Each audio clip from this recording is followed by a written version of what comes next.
नमस्कार, मैं जनमक्ता शिवम गौतम। महाराष्ट्र की शिवसेना किस तरीके से बौखलाई हुई है और किस तरीके से हताश है, परेशान है, उसका नतीजा आज सामना, जो कि शिवसेना का मुखपत्र है और उसके मुख्य संपादक है संजय राउत, उन्होंने जो कुछ लिखा है उससे आप समझ सकते हैं। एक तरफ वो सचिन पायलट को नाव से कूद कर भागने वाला चूहा बता रहे हैं, तो दूसरी तरफ भगत सिंह कोश्यारी जो कि महाराष्ट्र के राज्यपाल है, उन पर ये आरोप लगाने की कोशिश कर रहे हैं कि वो महाराष्ट्र में शिवसेना की सरकार को अक्टूबर से पहले ही गिरा देना चाहते हैं, या भारतीय जनता पार्टी शिवसेना की सरकार को अक्टूबर तक नहीं रहने देना चाहती है। ये डर सता रहा है संजय राउत को। संजय राउत ने आज पहले तो निशाना साधा सचिन पायलट के ऊपर और ये कह दिया कि सचिन पायलट के जो कदम है वो सिर्फ और सिर्फ पैसे की कामना और सत्ता की भूख की वजह से है। उनका जो भी कदम है वो भ्रष्टाचार और अनैतिकता है। वो खुद को कितना भी कहते रहे कि वो स्वाभिमान की लड़ाई लड़ रहे हैं, पार्टी के अंदर पार्टी को बचाने की लड़ाई लड़ रहे हैं, लेकिन हकीकत ये है कि वो गहलोत से अपनी दुश्मनी निभाने के चक्कर में कांग्रेस पार्टी की लुटिया को डुबो देना चाहते हैं और रेगिस्तान की राजनीति में एक नया अध्याय जोड़ने के नाम पर वो और ज़्यादा रेगिस्तान फैला देना चाहते हैं। ये कहना है संजय राउत का। दूसरी तरफ वो आरोप लगा रहे हैं भगत सिंह कोश्यारी के ऊपर कि वो 12 सदस्य जो विधान परिषद के लिए महाराष्ट्र की सरकार ने, उद्धव ठाकरे की सरकार ने भेजे थे नामित करके, उनकी प्रक्रिया को आगे नहीं बढ़ा रहे हैं, उन्हें नामित नहीं कर रहे हैं, क्योंकि वो चाहते हैं कि 2 महीने इसको रोका जाए और 2 महीने बाद जब भारतीय जनता पार्टी अपनी सरकार बना लेगी अक्टूबर में महाराष्ट्र के अंदर, तब वो 12 के 12 सदस्य भारतीय जनता पार्टी से ही नामित होंगे। ये साजिश चल रही है राज्यपाल के द्वारा। और आगे उन्होंने सीधे तौर पर गजेंद्र शेखावत पर भी निशाना साधने की कोशिश की और ये कहा कि भारतीय जनता पार्टी वाले अशोक गहलोत का इस्तीफा मांगने से पहले अपने केंद्रीय मंत्री का इस्तीफा क्यों नहीं मांग रहे हैं कि अगर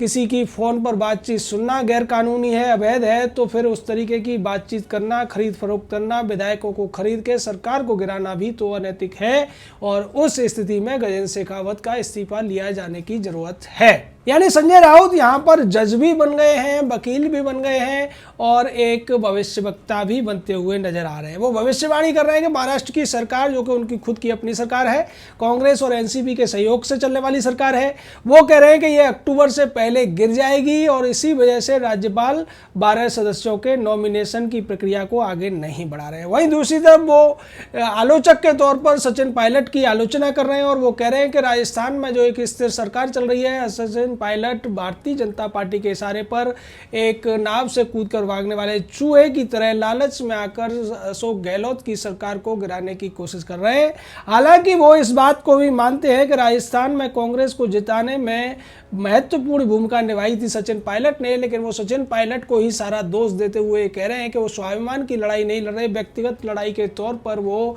राजस्थान में कांग्रेस की लुटिया को डुबा कर अपनी सत्ता प्राप्त करने की भूख को पूरा करना चाहते हैं। संजय राउत आगे कहते हैं कि जिस तरीके से भारतीय जनता पार्टी ने मध्य प्रदेश में सरकार गिराई और उसको गिराने के बाद उसका खून पचा भी नहीं पाए थे कि उससे पहले ही डकार लेते हुए इन्होंने राजस्थान की सरकार को गिराने का अभियान शुरू कर दिया और उसी के तहत वो ऑपरेशन लोटस में महाराष्ट्र की सरकार को भी गिराने की तैयारी में जुटे हुए हैं। इस वजह से वो अभी पहले राजस्थान में खेल करेंगे और उसके बाद उनका खेल बढ़ते बढ़ते महाराष्ट्र में आ जाएगा। दरअसल संजय राउत का ये जो डर है वो वाजिब है, क्योंकि संजय राउत की खुद की पार्टी के विधायक या फिर एनसीपी बार बार उन्हें इस तरीके के संदेश देते रहती है, या फिर कांग्रेस भी बार बार कहते रहती है। जैसे पिछले दिनों देखने को मिला था कि राहुल गांधी ने कह दिया था और तमाम जो क्षेत्रीय नेता थे वो ये कह रहे थे कि महाराष्ट्र की सरकार उनकी बात नहीं मान रही है, उनको फैसलों में शामिल नहीं किया जा रहा है। राहुल गांधी ने तो यहाँ तक कह दिया था कि महाराष्ट्र में हमारी सरकार नहीं है,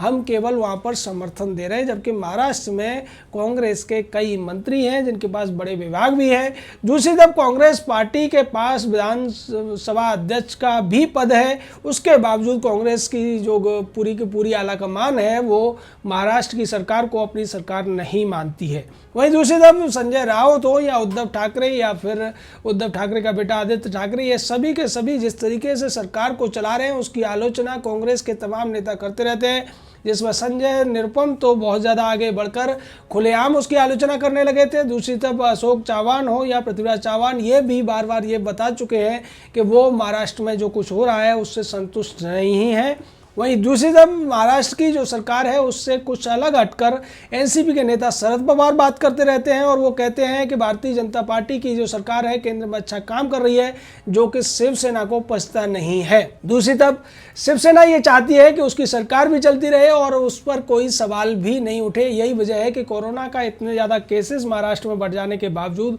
उद्धव ठाकरे अपने आप को बचाते हुए नजर आए और उनके ऊपर तमाम आरोप लगे कांग्रेस पार्टी की तरफ से, एनसीपी की तरफ से। उसके बावजूद उन्होंने कोई अपने जो तौर तरीके हैं उनमें सुधार नहीं किया। जबकि दूसरी तरफ राजस्थान में जो कुछ हो रहा है उसके पीछे अगर किसी को दोष दिया जा सकता है तो वो अशोक गहलोत, क्योंकि जिस तरीके से सचिन पायलट ने राजस्थान में प्रदेश अध्यक्ष रहते हुए कांग्रेस पार्टी की सरकार बनाने में बड़ी भूमिका निभाई थी, लेकिन सोनिया गांधी के इशारे पर वहां पर पुराने जादूगर तमाशेबाज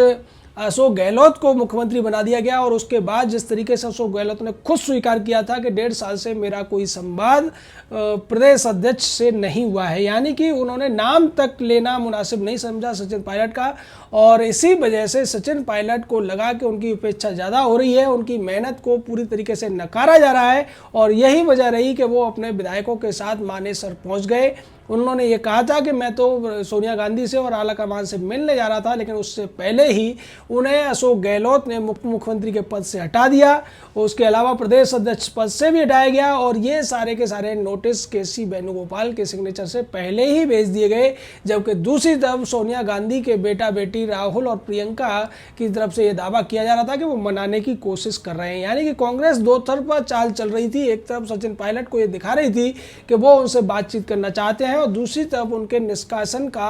पत्र भी सिग्नेचर किया जा रहा था केसी वेणुगोपाल के द्वारा, जो खुद राजस्थान के जयपुर में डटे हुए थे। इस पूरे के पूरे खेल का अंदाजा तो तभी हो गया था जब सचिन पायलट खेमे के व्यक्ति को राज्यसभा के लिए टिकट नहीं दिया गया था कांग्रेस की तरफ से, बल्कि कांग्रेस पार्टी के मुख्यमंत्री अशोक गहलोत ने अपने एक खासम खास, जो कि 2 बार चुनाव हार चुका था, नीरज डांगी, उसको उम्मीदवार बनाया था। जबकि दूसरा उम्मीदवार वहां से केसी वेणुगोपाल को बनाया गया था। और तब भी खबर ये थी कि ऐसी हालत को देखते हुए सचिन पायलट और उनके समर्थक विधायक क्रॉस वोटिंग कर सकते हैं, जिसको लेकर अशोक गहलोत की तरफ से खरीद फरोख्त का एक दावा किया गया था, जिसको नकार दिया था उस समय सचिन पायलट ने। और बाद में जब यह मामला ठंडा पड़ता हुआ दिख रहा था तब अशोक गहलोत की तरफ से एसओजी में एक एफआईआर दर्ज करा दी जाती है और उसका नोटिस दिया जाता है सचिन पायलट को। और इसी वजह से सचिन पायलट ज़्यादा नाराज हुए और उन्होंने इसे अपना बहुत बड़ा अपमान माना और अपने जो मेहनत थी उसके ऊपर एक बहुत बड़ा कांग्रेस का एक तरीके से आप कोड़ा समझ सकते हैं, चाबुक समझ सकते हैं, और इसी के तहत वो मानेसर आ गए थे। लेकिन बाद में जिस तरीके से सीपी जोशी के द्वारा इन सभी विधायकों के खिलाफ अयोग्यता का नोटिस जारी कराया गया और उसके बाद इन्हें जयपुर हाई कोर्ट जाना पड़ा, तो ये सारा का सारा मामला अंदरूनी लड़ाई के तौर पर ही था। लेकिन जिस तरीके से अब इस मामले में शिवसेना कूद पड़ी है उससे शिवसेना का दर्द समझा जा सकता है, क्योंकि शिवसेना को ऐसा लगता है कि भारतीय जनता पार्टी का जो ऑपरेशन लोटस है वो मध्य प्रदेश से होते होते राजस्थान और राजस्थान के बाद सीधे ये महाराष्ट्र में पहुंचेगा। इसलिए उन्हें डर सता रहा है कि अक्टूबर से पहले कहीं उनकी सरकार न गिर जाए, इसीलिए वो निशाना साध कर पहले ही कांग्रेस पार्टी के पक्ष में खड़े होते हुए नजर आ रहे हैं, अशोक गहलोत का पक्ष लेते हुए नजर आ रहे हैं, जिससे कांग्रेस को यह संदेश जाए कि किसी भी हालत में भारतीय जनता पार्टी से ज़्यादा अच्छा दोस्त उसके लिए शिवसेना है। हालांकि कांग्रेस और भाजपा की कोई दोस्ती नहीं है, लेकिन कांग्रेस कहीं इस पूरे मामले में शिवसेना की सरकार न गिरा दे, इसलिए शिवसेना इस तरीके का एक संदेश देना चाहती है कि राजस्थान के संकट में वो उसके साथ खड़ी हुई है और कांग्रेस की भी जिम्मेदारी बनती है कि महाराष्ट्र में उसकी सरकार को बचाने के लिए वो पूरी कोशिश करे।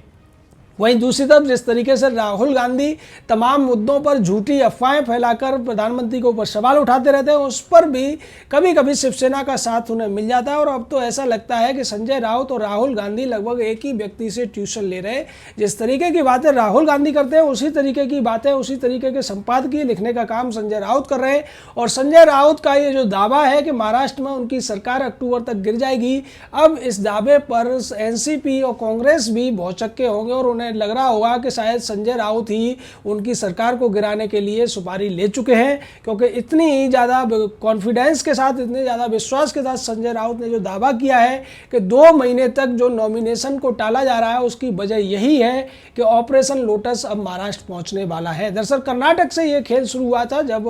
भारतीय जनता पार्टी की सरकार वहाँ बनी थी, और उसके बाद मध्य प्रदेश में जिस तरीके से ज्योतिरादित्य सिंधिया ने खुलकर विरोध कर दिया था कमलनाथ की सरकार का, उसके बाद सचिन पायलट को भी लगा कि अगर अभी बाहर नहीं किया गया तो आगे कुछ नहीं हो पाएगा, और अगर उन्हें अपनी इज्जत बचानी है, अपने स्वाभिमान को बचाना है तो ये सब करना पड़ेगा। लेकिन सामना में एक आखिर में जिस तरीके की लाइन लिख दी संजय राउत ने, उससे तो ऐसा लगता है कि शायद वो भारतीय जनता पार्टी से भी रहम की भीख मांग रहे हैं। संजय राउत आगे उसमें अंत में लिखते हैं कि लोकतंत्र में ये जरूरी है कि आप अपने पड़ोस में एक आध विरोधी का घर भी बचे रहने दें,